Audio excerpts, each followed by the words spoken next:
What is good? Let's have some fun.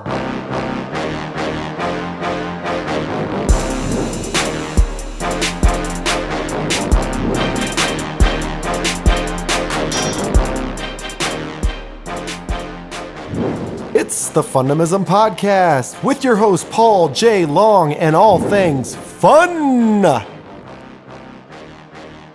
We'll let the fun begin. Woo! What is good, ladies and gentlemen, and welcome as always to the Fundamism podcast. I am your host, Paul J. Long, and we're brought to you by our sponsors, Charlie Hustle. We're coming to you live from Children's Mercy Hospital. That was a struggle. Children's Mercy Hospital. And Charlie Hustle actually has a really cool Children's Mercy Hospital shirt out. So if you want to learn more about that, feel free to go to charliehustle.com. You, ladies and gentlemen, know that I am a very excitable individual, but I couldn't be more excited for today's podcast. It's something that I've been wanting to do for a long time, and based on schedules and coordination, it's just been a struggle. But today, we're going to make some magic happen because one of the individuals that I look up to more than anybody in life is with us, and his name, Mr. Scott Wilson. What's good, Scott? How are you, sir? I'm doing good. Thanks for letting me be on. Hey, no, thanks for being here. You and I, we share very, very strong connection, which we're going to get into, and have become very, very close friends over the course of the last several years. Lots of stories and experiences to get us to this point. But before we get to any of those, we like to start with every guest with one question. What do you do for fun, brother? What do I do for fun? We have a lot of fun. We try to have a lot of fun. But, if I did think of the one thing, we love sporting events. Whether it's be the Royals, Chiefs, Sporting KC, Kansas City Mavericks, we love going out to sporting events. We go as a family as often as we can, and it's a lot of fun for us. What's your most memorable moment of a sporting event that you've attended? 2014 World Series. Yeah? Kansas City Royals, yeah. And then followed by the 2015 World Series. But for me, the 2014 World Series was the pinnacle just because our whole family was there. Noah was there. And the memories, the fun, the smiles. I mean, I still look at my phone. Time Hop pops up, and every October I get the Time Hop pictures, and it makes my whole week when I can go back to that 7-day period where we had to go to every home game for the World Series that the Royals played in KC that year. And, Noah could escape, all the testings and the pokes and everything and just get out there and be a kid. And he loved the Royals. So for me, best memory of a sporting event is 2014 World Series run. Well, and it's actually the moment that brought us together, right? So that whole experience is what exposed me to this incredible young boy that you've referenced several times, a gentleman by the name of Noah Wilson, son of Scott and Deb Wilson. Mm-hmm. And of course, those of you that don't know Noah's story, this is the exact purpose of today's podcast. Noah's story is one of resilience and perspective, and something that, as you know, Scott, I leverage in just about every keynote or workshop that I do, because I just think that he was such an amazing individual and someone that a lot of folks could learn from. And so I'd like to just kind of delve into the story of Noah and learn a little bit more about what got you and I here together today. So at the age of 6, Noah was diagnosed with a rare form of pediatric cancer called Ewing sarcoma, and I'll let you take it from there. Yeah, April 18th. 2014. Leading up to that, for about 30 days or so, Noah was having back pain and leg pain, and my wife and I, Deb, were trying to figure out what it was. We went to a variety of different doctors and specialists and urgent cares, and just all culminated on April 18th when we got the news that your son has cancer. And it changed our lives. No one is prepared for that. No parent is prepared for that. No child is prepared for that. And it was beginning of this new journey that we were on as a family, and Noah just led the way the whole way through it. And so before we go down that path, I mean, there's a lot of folks that tune into this podcast because it's something that gives them strength, or they desire an outlet that will pull them out of whatever headspace that they're in and focus more on what's working. Obviously, it's not always rainbows and butterflies, and this is one of the greatest fears that I have in life is seeing my child go through what your child did, and what you and Deb and your other kiddos have had to face. So in that moment when he was diagnosed, what was going through your mind? How did you cope? What did you do? I mean, it's overwhelming, right? How did I cope? I didn't. I freaked out. Sure. My wife and I rely heavily on our faith, and all I could do is fall on my knees and start praying. It's like you, as a parent, your whole purpose of being a father, a mother, a joint parent unit is to keep your kids safe. To get them healthy and get them on and have them become successful in life. And when you're told, your child has cancer, it's the most uncontrollable, overwhelming feeling because you have no control at that point. Your whole purpose of being a parent to keep your child safe is now gone because they're not safe and they're facing something that me as a dad who want to solve things, I have no control. I can't do anything. Sure. And so you just feel vulnerable. You feel, in my case, overwhelmed. And all I could do is just pray and just be, Lord, I can't do a thing here. So help me. Sure. And you don't know what the answer is going to be, right? And so it was hard. It took us, I still struggle and fight with the whys and all that. It's never something that never goes away, but you rally around with your family and in my case, my wife, she was my rock. And together we were able to, and with our son Noah and our other kids, Connor, Kaylee, and Natalie, able to just form a bond together and walk at every step together. Sure. That's how we did it.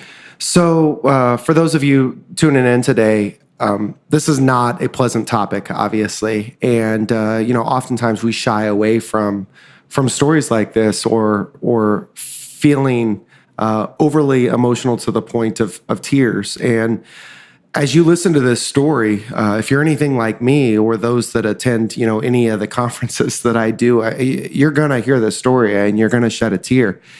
And of course, the great Jimmy Valvano was just recently Jimmy V Week, raising cancer awareness. And he said, if you could think, cry, and laugh every single day, then that's a pretty darn good day. And the purpose of today's podcast is to provide perspective. And the reason why Scott is on here today is because he has faced, along with his wife and beautiful children, have faced the biggest struggle that I could imagine facing as a parent. And as you get to know Scott and you hear him talk today, what you're going to find is that he has an incredible perspective and zest for life. And he's fun and he shows a genuine interest in other people. And so as you're listening to this, I just want you to consistently reflect on what you're going through in your life and think to yourself, gosh, this guy and his wife and his beautiful children faced one of the biggest challenges that any individual could face. And here he is talking openly about it and sharing his feelings and still being able to smile at the end of the day and shower others with positivity. So that's what I admire about you. And that's, Scott, that's what I admire about you. And that's what I want you guys to take away from today's podcast. So he's diagnosed. Yep. What happens next? So we start the treatments. Once a child is diagnosed with cancer, the treatments begin almost immediately. And there was a few days gap because we need to specifically find out what type of cancer, right? There's 16 childhood cancers, and we knew that for his was a bone cancer, but they needed to go in and figure out exactly what it was. So they had to do some biopsies and things. But we immediately got sent to Children's Mercy right here where we are.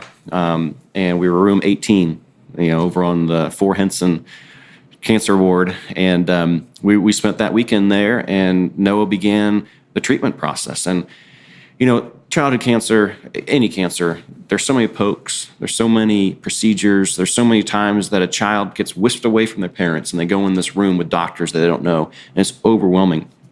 And so Noah was experiencing this and going through this, and one day, the nurse came in and asked, Noah, it's time for your shot, your daily shot, let's go. And he looked down and he's covered and looked down on his body and just covered in Band-Aids, And this time he's like, you know what? When you're done, do you have a Batman Band-Aid? And the nurse was like, oh, Batman, that'd be really cool. No, we don't. Unfortunately, I have a Sesame Street Band-Aid. You could do that. And, this sort of just look of like disappointment comes over Noah. He's like, really? I'm 6 years old. You want to give me a Sesame Street Band-Aid? And so, that moment, is when Noah just started really, you saw the wheels turning. You saw him start thinking. And from that, a couple weeks later, he came to my wife and he's like, Mom, I want to collect cool foam Band-Aids for kids. The hospital doesn't really have cool ones. I want to give my fellow patients some cool things and some fun. And that's how Noah fought this. He fought cancer by thinking of other people. And that's, you asked me now, and I thank you for the intro. My wife and I follow our son's lead. He taught us so much stuff about how to address life challenges. And that's how Noah did it. And that's the beginning of his story. Was he took cancer and he looked at it in the face, and he's like, what good can come from this? Let's make some good come out of it. And that's how he fought his whole journey. And he fought for 14 months of pokes and procedures and trials. Yet he just kept collecting Band-Aids and kept, trying to meet people and make them smile. And there's so many stories we can talk about the people that he met and the friendships that my wife and I have now because of people that Noah met and introduced us to. And right here, case in point. And so, his story is about, it's sad and it hurts, but I can't help but see the good that he brought out of it. Sure. And so you a lot of topics that you just broached that I want to touch on, specifically his desire to help others and bring kindness into the world. The people that he helped to introduce you to, and you mentioned the Royals run, all that stuff. I mean, there's so much here, and man, we could talk for hours and hours and hours. But let's talk a little bit about Band-Aids for just a brief moment. So, for us, and we talk about this regularly, a bandage is just something that covers a wound, right? Mm-hmm. But you told me before that you'd be walking down the halls of Children's Mercy, and Noah would look at you and say, it's like every kid is dressed the same, and many kids don't have hair, and so he couldn't tell who was a boy or who was a girl. Talk a little bit about what bandages mean to a child going through cancer or any struggle for that matter. Yeah, well, and that's just it. I mean, my wife and I, and really any of our adult friends, never thought twice about a bandage, right? It was a wound cover. It's what you get after you're done with a procedure. It covers, make sure you don't bleed on your shirt, right? Right. But for Noah, the way he saw it was, and I mentioned this before, it's cancer and any illness is scary for these kids. Sure. Noah was 6 years old, so he is small, he's fragile, he's fighting something that he doesn't know anything about, and all he knows is that he gets whisked away many times throughout the week, gets put under for anesthesia, comes out. One time he came out with his 2 front teeth gone because they were loose, and the doctors had to remove them so they didn't fall down his throat. So he came out missing teeth. It's scary and overwhelming, right? And so for him, when he's done with that, he deserves a badge. That's true. A badge of courage. And so that bandage becomes like a badge that he can go show people, hey, I was brave. I overcame something scary. Look what I got. I got, Superman or Teenage Mutant Ninja Turtles was his favorite. Leonardo, man. Sword. Yeah. That was his guy. He was the natural leader. That was his guy. And so he loved TMNT, bandages, right? And so badge of courage. 2, an identity. You said it. We'd walk down the hall and we'd see these most incredible, beautiful children walking next to us, hooked up to their IV poles or their chemo poles. But they'd be in the hospital gowns and they'd be bald. And Noah would wave and they'd wave back and they'd smile. And then we'd, a few feet later, he'd look at me and goes, was that a girl or a boy, Dad?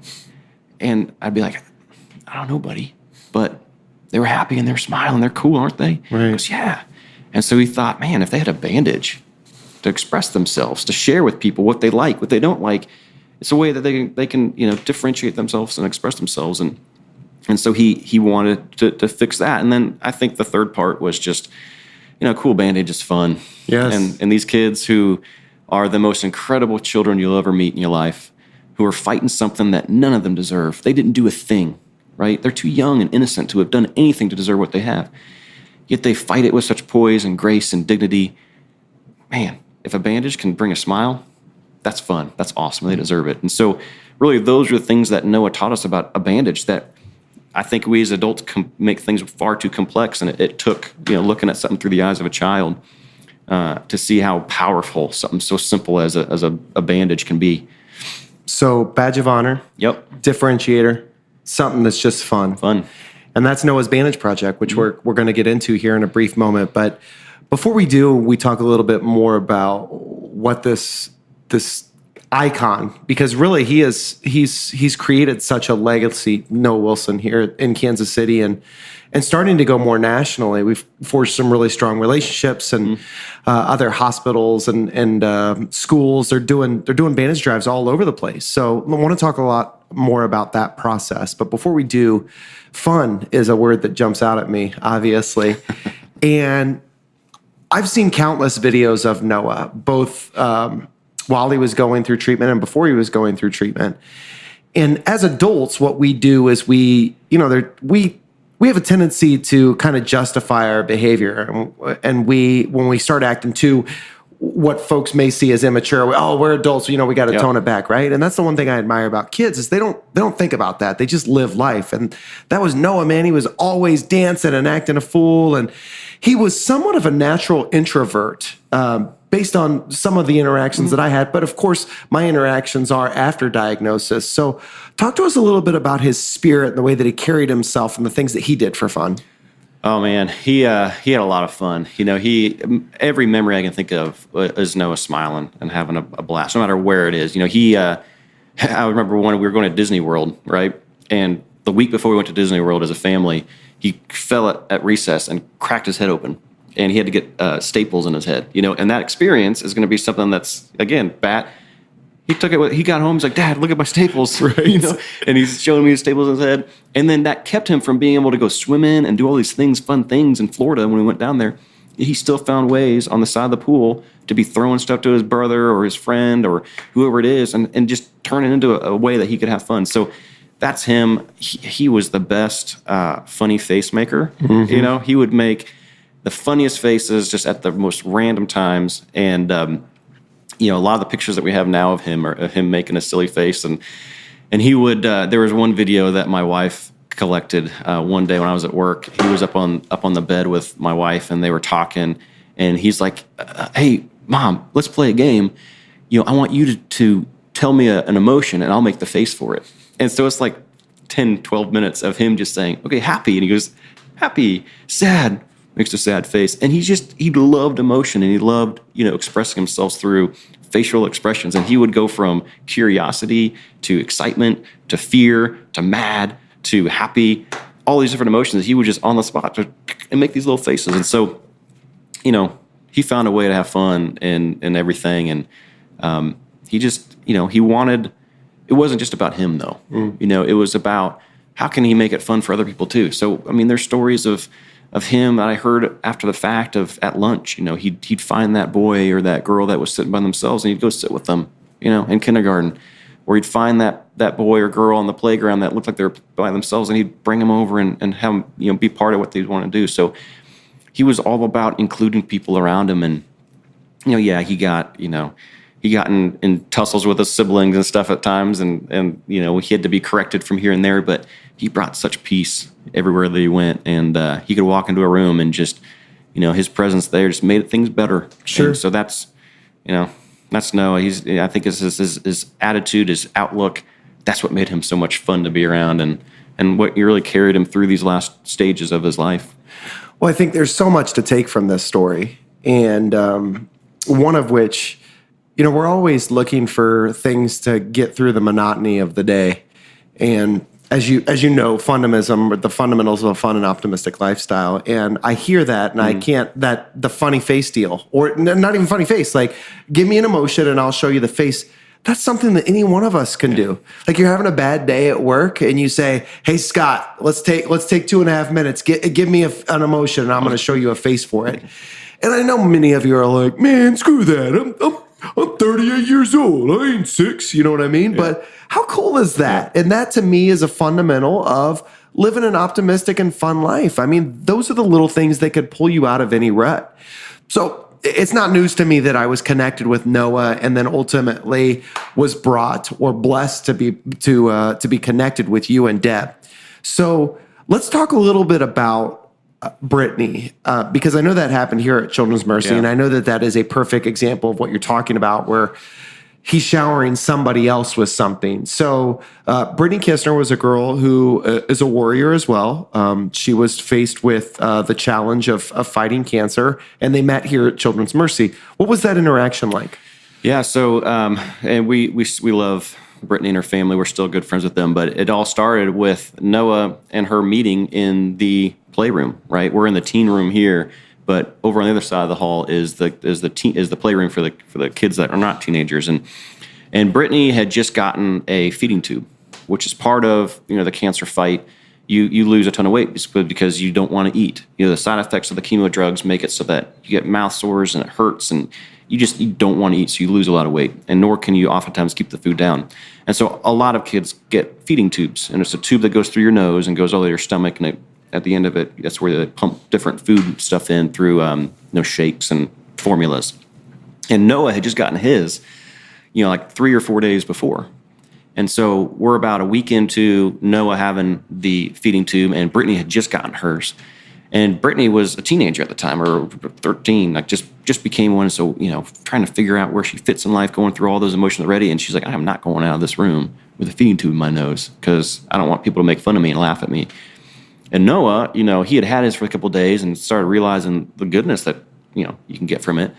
And so when he was sitting in the playroom, he looked over and sort of saw her from her room, sort of looking out and trying to figure out what to do. And finally, she mustered up enough strength to come into the playroom. First time she'd been out of her room in like 3 days. And she sat next to Noah. And Noah just looked at her, and Noah's 6 and she's 13, And he's like, hey, how are you? What's your name? And she's like, well, my name's Brittany. He goes, I really like your feeding tube. And, for her, it's like, oh my gosh, he notices this, right? And for him, it's like, isn't it really cool? Like, isn't it amazing how, you don't have to like worry about medicines, tasting the bad medicine because they just put it in your tube. Right.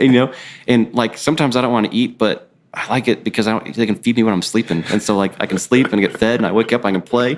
And he starts talking about all these cool things that have to do with the feeding tube. Yes. And Brittany is just sitting here like, I never thought of that. Sure. I was just so worried about people making fun of me, but you're right.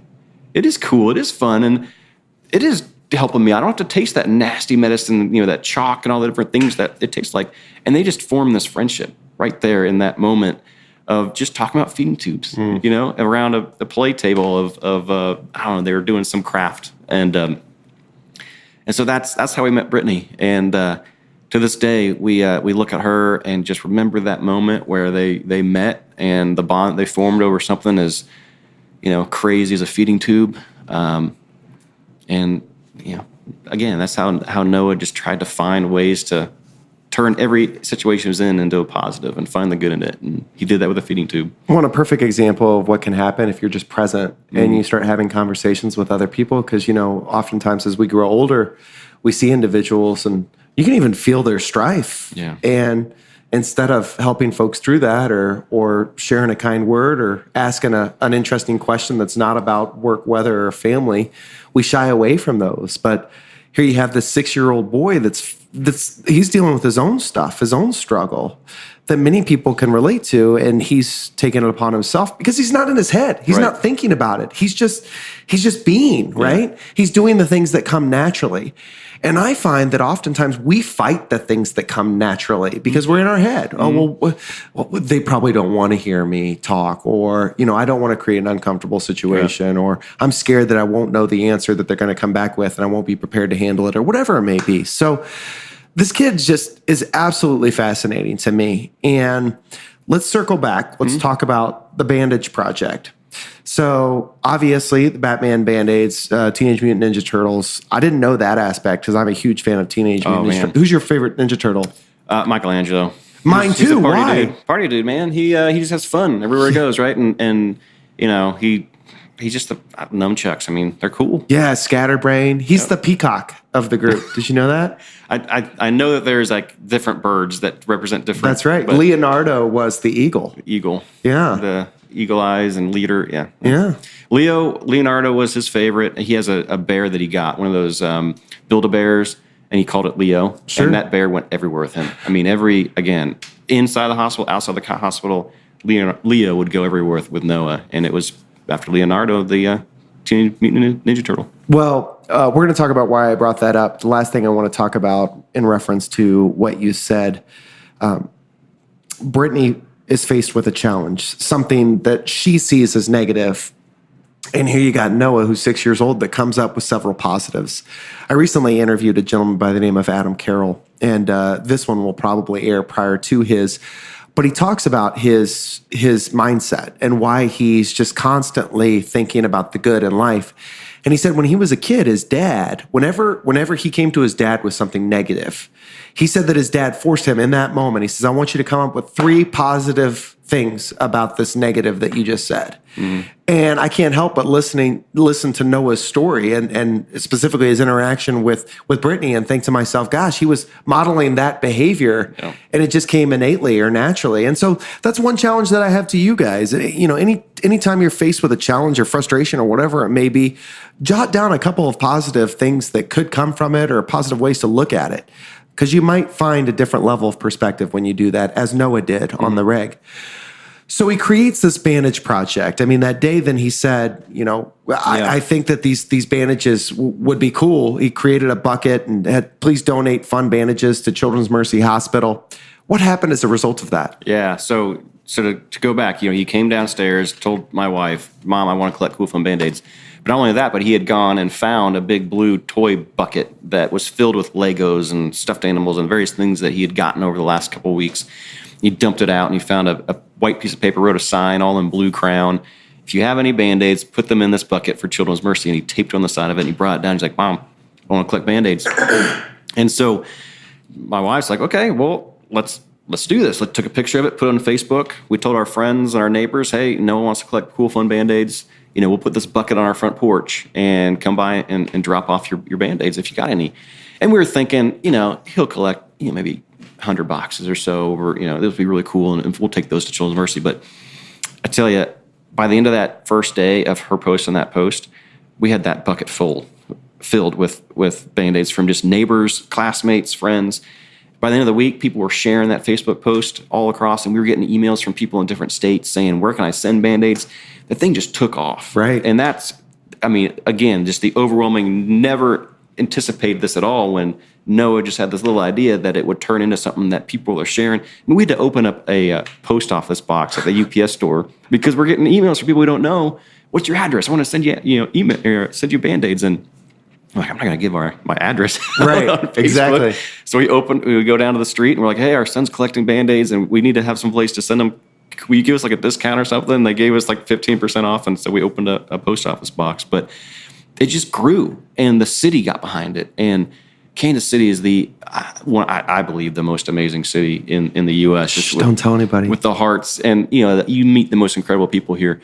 And they just rallied around it. They heard about it. A couple of local news stations heard about it, and they came out and talked to Noah, started sharing the story, and it just it took off. And that's how we ended up meeting, Eric Hosmer and ultimately Danny Duffy and the Royals, and to look back and see, so we just hit this last year, last month, 200,000 boxes. That's crazy. Noah's goal was to take and deliver like 100 boxes of Children's Mercy, right? And after that first, month of collecting, he collected 918 boxes. And so we took those 918 boxes and we brought them to Children's Mercy and we delivered them, and we thought, this is awesome, this is great. This never stopped. And we just collected our 209,000th box, last month. Sure. And now these boxes go literally all over the world. We've been able to partner with some of the greatest foundations out there, Shadow Buddies, Giving the Basics, Operation Breakthrough. We just delivered, about 10,000 boxes to Convoy of Hope that distribute them to kids, in disaster areas. And the reach and the spread that this project that Noah started just out of the innocence of wanting to help his friends and give some fun and some a different perspective on the journey and spread awareness has far exceeded anything that we'd ever imagined. So we've blown up, obviously, and I reference we because you're part of it. I'm tied You've to the been hip there to from the you very now. beginning.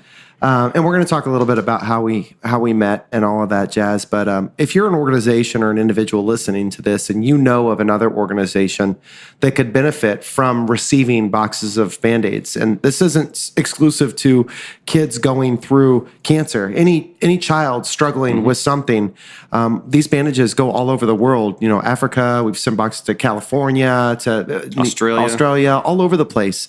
And so we're constantly looking for new partners that could benefit from Noah's legacy and these wonderful Band-Aids. So hit us up. Noah's Bandage Project is where you find additional information. We'll give you more of that here in a bit. But you mentioned sports, something that really, it's something that you find fun and takes you out of whatever headspace that you're in. And this is where we come full circle, because Noah's story is iconic. It's amazing. And it's specifically what he did when faced with challenge and in the face of adversity. It was happening at the same time of the Royals' first playoff run in 29 years. So this is in the year of 2014. And so the Royals pick up on this story through all the various media outlets that you referenced and all the amazing connections that you guys formed as well. And they started doing bandage drives out at the K. And so I'm a diehard Royals fan, have been since birth, with my best bud, John Stoner, as you are well aware. And so we used to go out to the stadium and dress up in these really silly cat singlets, cat wrestling singlets. If you haven't heard of them or you don't know what it is, just Google Royals cat suits in the images portion, and you'll find exactly what we're talking about. Which Noah saw. He saw you guys out at especially the World Series, and he's like, "You see the cat suit guys?" And then to be, one day for him, you guys to be able to meet was really cool. Which is crazy. So how that happened is we have a mutual connect, and I hear and see this story of Noah, and I've been my whole life just an emotional guy, and I connect very easily to individuals doing bigger things than themselves, and realizing that if you shower, others with a genuine interest and kindness, then the world can be a better place. So I see this story of this 6-year-old boy, and I'm enamored, and I'm like, I got to meet this kid. And so we're connected through some other gentleman that is a mutual friend of ours. And I call you and I say, your son's an inspiration. I've heard of him and I've heard of what he's doing, and his Bandage project is crazy awesome. I would love to meet him. And he said, well, Scott, you said that's amazing. He would like to meet you too. And I said, well, how the hell does your son know me? And he goes, well, you're one of the catsuit guys, right? And I said, indeed I am. yes, I am. And so in that moment, I thought that I was going to be overwhelmed with excitement. I get to meet this real life hero, and that cannot be understated. I mean, this kid is a hero to many, still to this day, and his legacy grows on as time goes. But instead of feeling excitement and joy, I was overcome with anxiety and fear. Because my wife and I, we have 2 children, as you're well aware, and I thought to myself, how can I go into this room here at Children's Mercy and see this young boy fighting cancer and not see the face of one of our children and think to ourselves or think to myself, my goodness, like what if my kid was ever in this? How could I walk into this room and feel as though I could lift this boy up, somebody that's faced with this tremendous challenge, even if it's for 30 seconds, knowing that he's, battling this terrible disease? How could I look you in the eye, knowing how much I admire you and your son, and see the strife and the pain that you're going through? And what do I say? And these are all the things that are going on in my head. And I'm sure many of you could relate to, our mind is a crazy place to be.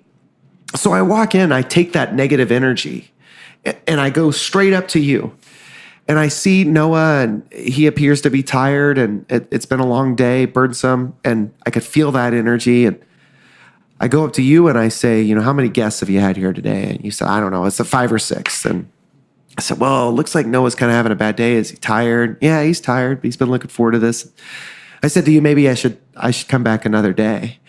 And you said, you get your butt over there and you talk to my boy. He's been looking forward to this all day long. And you were very pointed. And I did. I swallowed that negative energy.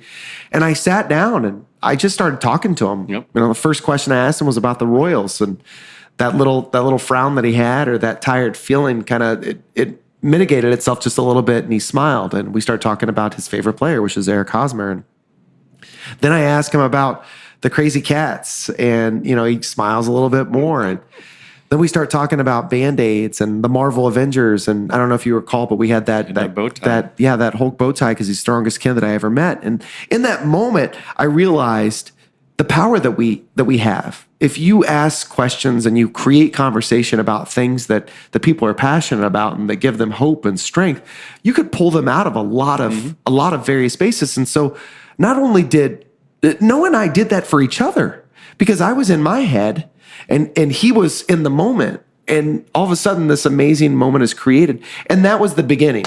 That was the beginning of my love for you and your family and how you cope and you deal, and my love for your son, and my desire to work with pediatric cancer research and be an advocate and ensure that ultimately we find a cure. So what do we do now? We got the Bandage project and we've kind of switched gears. So let's talk a little bit about why we switched gears and what happened with Noah's story. Yeah.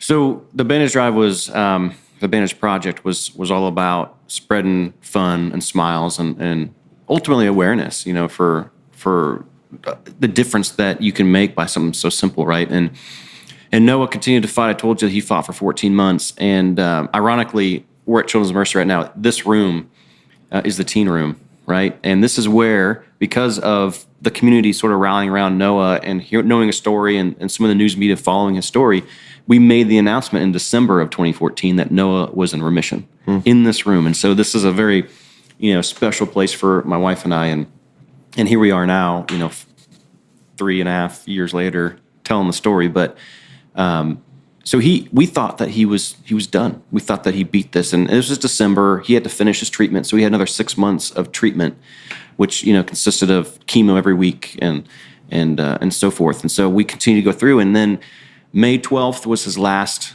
chemo treatment. So that was a great day. And then June 12th was his last radiation treatment. His treatment plan had both chemo and radiation. And so knowing, holding on to that news that we had back in December of your son's in remission, all he's got to do is finish the treatment and then he'll be done, right? And we were excited. And so June 12th, we finished radiation. We had a big party. You I guys remember were that there, day. And a friend of ours by the name of Tim Grimes actually commissioned a limo. Yep. And reached out to multiple folks. And I was blessed with the opportunity to provide some toys in that limo. And so this limo picks up Noah to take him to his final chemo treatment. It's filled with toys. Yep. I remember that, vividly. I obviously wasn't there, but it was an awesome experience to be a part of. So last treatment. And so we're celebrating, and fast forward 2 weeks. We're June 26th, my wife's birthday. And we were out at Dave & Buster's that night, just to celebrate as a family. And Noah's just being a kid, and he's riding on my back, and I'm carrying him to the car, and he says, "Hey, Dad, can you pick me up? My leg kind of hurts." I'm like, "Okay, well, sure." I pick him up, and we go, and just don't really think anything about it because we're on this high of finishing treatment and celebrating my wife's birthday and all that. Well, next morning he wakes up with a big bruise on his leg, and bruises were somewhat normal routine at this point because, with the treatments, it depletes your hemoglobin levels, your platelet levels. And so, blood transfusions were a common thing. He had 28 red blood transfusions throughout this treatment. He had 19 platelet transfusions. And so we as parents knew, he's got a bruise, platelets are probably low, probably needs to get a transfusion. And so we call the doctor. They say, "Yeah, come on into Children's Mercy and we'll get him a transfusion." Well, part of that transfusion is normal routine blood work.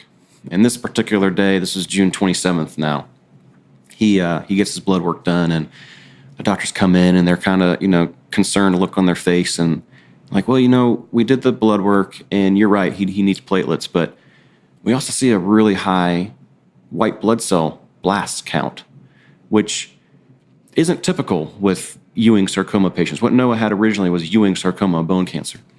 These high blasts that we're seeing are really more common with leukemia patients. And, Noah doesn't have leukemia. Deb's talking to the doctor, like, "Noah doesn't have leukemia. What are you talking about?" Like, "Oh, no, I know. He doesn't, and that's why we're concerned. I think we need to do some more testing." And later that day, more testing confirmed that now Noah no longer had Ewing sarcoma. Now he had AML leukemia, which, come to find out, was a side effect of this cancer treatment. The chemo that was working to save his life actually caused the secondary cancer now. And so immediately, we were taken from this high and this excitement that we had the night before with celebrating my wife's, birthday and just the celebration of the trial that he overcame, only to be faced with a whole new journey that has a completely different treatment plan. And, the first treatment plan with Ewing's was 14 months long. Leukemia is like 3 years long, right? And AML leukemia, which is a even more rare form of leukemia, requires bone marrow transplants. And, in Noah's case, because he had already done 14 months of extensive chemo, a lot of the chemos that they would have normally given him, he couldn't have because his body was already, depleted of being able to handle it. And so, he was diagnosed with a secondary cancer, and 3 days later, we lost him. And I remember that day. I remember you inviting me, of all people. We had met probably 3 days, or 3 times total. Yeah. And I heard that he had taken a turn for the worst. And so John and I come up, or no, I think it was just me, came up to the hospital. And you invited me back. And this is one of the moments that changed my life. And this is the moment that I decided, like, this is not something that anybody should have to face.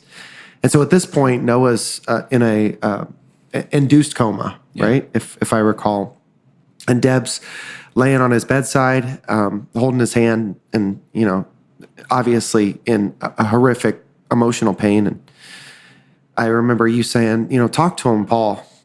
And, overcome with emotion, I'm thinking to myself, what the heck do I say? Like, you guys are in the room, and I know that you guys are faced with this crazy challenge, and I'm seeing this young boy and thinking about your pain, and obviously thinking about him, and I couldn't help but obviously just break down. And so I'm rubbing his little baby bald head, and so soft and amazing, and talking to him. And it was a moment that significantly impacted my life. I wouldn't be sitting here with you if it wasn't for that moment.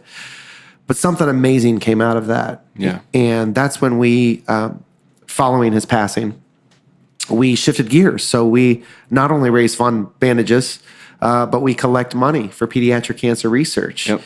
And we've raised a significant amount of money for pediatric cancer research, and it's specific to fighting these cancer identifiers that come from medicine that we give these kids. So talk a little bit about that. Yeah. So Noah's passing, and ultimately the secondary cancer diagnosis, and really what we learned through Noah's 14 months of fighting is that pediatric cancer is so horrible. There's not a word that can describe what it is. And living through it, my wife and I, before Noah was diagnosed, saw the St. Jude's commercials of the cute bald children, on smiling. And, the cancer journey there's nothing cute about it. There's nothing fun about it. There's nothing, these kids who are the most amazing kids you'll ever meet, turn this horrible thing into something that's so, the grace they display, right? And so what we learned through this is the limited funding, the lack of real understanding that we really do know about childhood cancer. It's grossly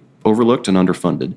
And because of that, you have these side effects, things like secondary cancers, things that Noah fought, all throughout his treatment. And so in his passing, we decided we got to make a difference. These kids deserve far more. And when we learned some horrible stats, things like, every single day, 46 kids are diagnosed with cancer. Every single day, 6 kids pass away. There's 35,000 kids currently in treatment right now for childhood cancer. They're in the U.S., and these are just U.S. alone stats. When you expand that to the world, they multiply. Sure. And these things that we learn about what our son's going through and meeting these kids, it's like you hear all these stats now, and the government only allocates 4% of the cancer budget to kids. So last year, I think it was around $3 billion they allocated to cancer research. Only about $170 million of that went to kids, right? These kids who, on average, have 70 years of their life left, right? Noah was 6 when he was diagnosed, and that's the average age of diagnosis for childhood cancer, 6 years old. So these kids who have their entire life ahead of them are given 4% of the funding to go and help us understand more about what causes these cancers, what side effects do these treatments have. Childhood cancer treatments, like chemos, radiation, they're the same treatments that we've been using for the last 20 years, because in that time frame, there's only been 3 new drugs that have been introduced to kids. Crazy. All of those around leukemia. Sure. Right? Which isn't even the cancer that Noah had originally. Right. And so, in that moment with our friends and our family, we're like, you know what? Noah started something really special with this Bandage project. And we want to continue that, in honor of our son, and continue to spread fun and bring smiles to kids.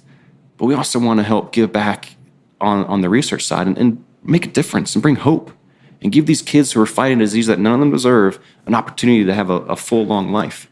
And, I look at what Noah did in 7 years and just imagine if he had 14. Right. Or 21. Right. And I meet other kids, Breckens, the Garretts, the Bradens, the Melinas, the, Jonas, the, Olivia's. I could go on and on and on, Ella's, precious kids that if given a chance and given an opportunity to get past this disease that they're fighting that they did nothing to deserve, imagine what they could do.